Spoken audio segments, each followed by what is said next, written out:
تو جو بعض دفعہ عورتیں کہہ دیتی ہیں کہ ہم بڑے مجبور تھے تو ہم نے رزق کے لیے یہ کام کیا، ایسا ہرگز نہیں ہے، کیونکہ ایک مرتبہ کوئی بھی مجبوری ہمیں گناہ کی طرف مائل نہیں کر سکتی۔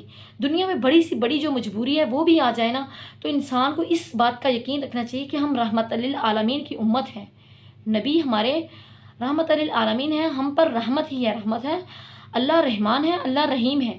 جب بندے کے مائنڈ میں یہ بات سیٹ ہو جاتی ہے اللہ رحمان اور رحیم ہے، وہ ہمارے ہر مسئلے کا حل نکالے گا، تو ہم کسی بھی مجبوری کو آگے لا کر گناہ نہیں کر سکتے۔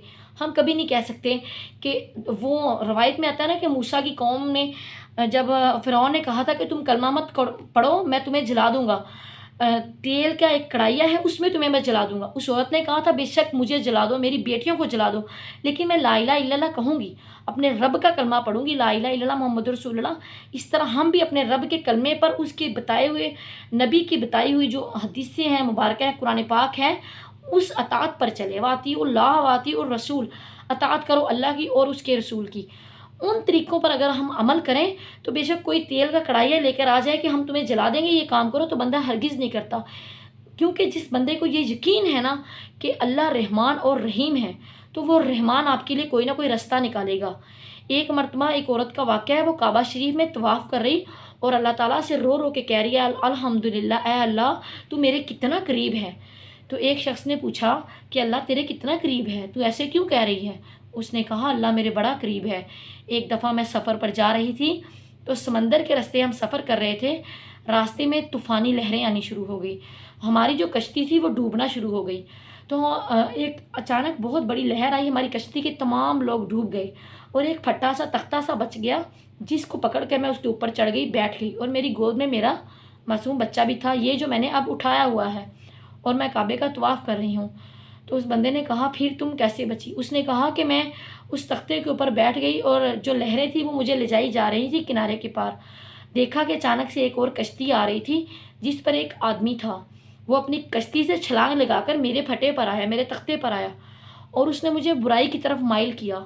اس نے کہا کہ تم میرے ساتھ بدفعلی کرو گی اور لازم کرو گی، میں اپنی بات منوا کر رہوں گا اور تم میری خواہش پوری کرو گی۔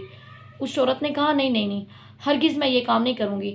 تو وہ آدمی نے کہا نہیں تمہیں یہ میرے ساتھ کام کرنا پڑے گا۔ اس عورت نے، اس کا بچہ گود میں سویا تھا، اس نے بچے کو چٹکی اپنے ہاتھ سے نا کاٹا، چوٹی کاٹی، تو وہ بچہ جو تھا وہ جاگ گیا اور وہ زور زور سے رونے لگ پڑا۔ عورت نے کہا کہ میرا بچہ جاگ گیا ہے، چٹکی کاٹنے سے جاگ گیا تھا بچہ تو، لیکن آدمی کو پتہ نہ چلا۔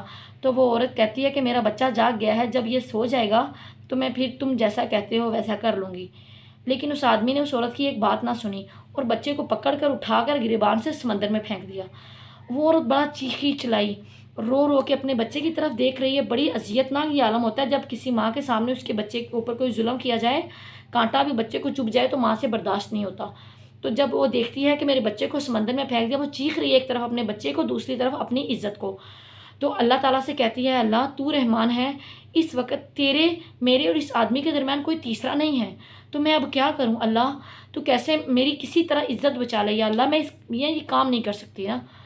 تو اچانک ایک مچھلی آتی ہے، بڑی بہت بڑا جانور مچھلی ٹائپ سا سمندر سے آتا ہے، اس آدمی کو نگل لیتا ہے اور غوطہ لگا کے سمندر میں چلا جاتا ہے۔ عورت جو ہے وہ بیچاری بے ہوشی کے عالم میں روتی روتی کوئی دوسرے دن جا کے، جب رات کا پہر گزر جاتا ہے، صبح ہوتی ہے تو لہروں کے پاس کنارے پہ کھڑی ہو جاتی ہے، جا کے اتر جاتی ہے اور بڑا رو رہی ہے اپنے بچے کو یاد کر کے۔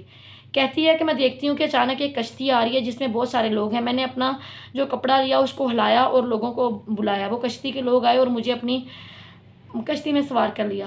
میں نے دیکھا کہ ایک آدمی کے پاس میرا وہی بچہ تھا، میں چیخی چلائی اور اپنے بچے کو چھین لیا اور اپنے سینے سے لگایا اور میں نے کہا یہ میرا بچہ ہے۔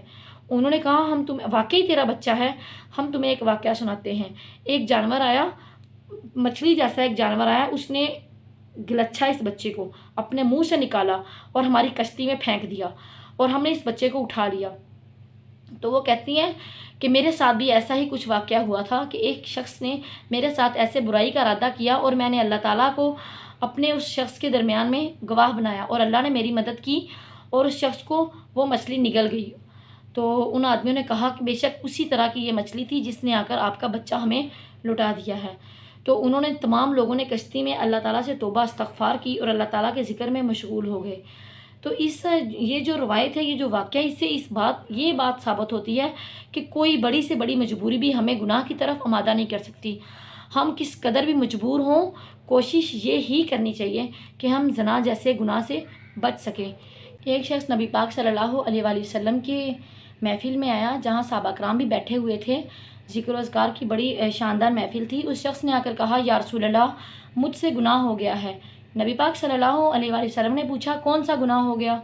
اس نے کہا، یا رسول اللہ، مجھ سے زنا ہو گیا ہے۔ نبی پاک صلی اللہ علیہ وآلہ وسلم نے اپنا رخ مبارک یوں پھیر لیا، اس شخص کی طرف نہیں دیکھا۔ اس نے پھر کہا، یا رسول اللہ، مجھ سے زنا ہو گیا ہے۔ نبی پاک نے پھر اس کی طرف نہیں دیکھا۔ اس نے پھر کہا، یا رسول اللہ، مجھ سے زنا ہو گیا ہے۔ سرکار دو عالم نے فرمایا، کیا تم شادی شدہ ہو؟ تو اس شخص نے کہا، جی یا رسول اللہ، میں شادی شدہ ہوں۔ تو نبی پاک صلی اللہ علیہ وآلہ وسلم نے صحابہ کرام کو حکم دیا کہ اسے سنسار کر دو، اسے سنسار کر دو۔ تو صحابہ کرام اس کو پتھر مارنا شروع کر دیا۔ تمام جتنے لوگ محفل میں بیٹھے تھے، سب نے اس شخص کو پتھر مارنے شروع کر دیے۔ اتنے پتھر مارے، اتنے مارے کہ جب تک کہ وہ شخص مر گیا۔ پھر سرکار دو عالم صلی اللہ علیہ وآلہ وسلم نے اس کی نماز جنازہ پڑھائی اور اس کے لیے مغفرت کی دعا فرمائی۔ یعنی جو شادی شدہ شخص گناہ کرتا ہے، اسے سنسار کرنے کا حکم ہے۔ اب کہا جاتا ہے کہ مردوں کے لیے کیوں بنایا گیا، اللہ تعالیٰ نے حوروں کو کیوں بنایا، حوروں کا لالچ مردوں کو کیوں دیا گیا؟ تو جواب آیا کہ تاکہ وہ زنا نہ کرے۔ شادی کے بعد بھی مرد جو زنا کرتے ہیں، انہیں حوروں کا لالچ دیا گیا۔ بعض لوگ کہتے ہیں زنا سے بچنے کے لیے مردوں کی شادی کر دو۔ جب ان کی شادی ہو جاتی ہے تو پھر انہیں حوروں کا لالچ کیوں دیا گیا؟ وہ اس لیے اللہ تعالیٰ نے مرد کو حوروں کا لالچ دیا کہ اے بندے، تو پاک رہ، تو پاک دامن رہ، بدلے میں تجھے 70 حوریں عطا کروں گا۔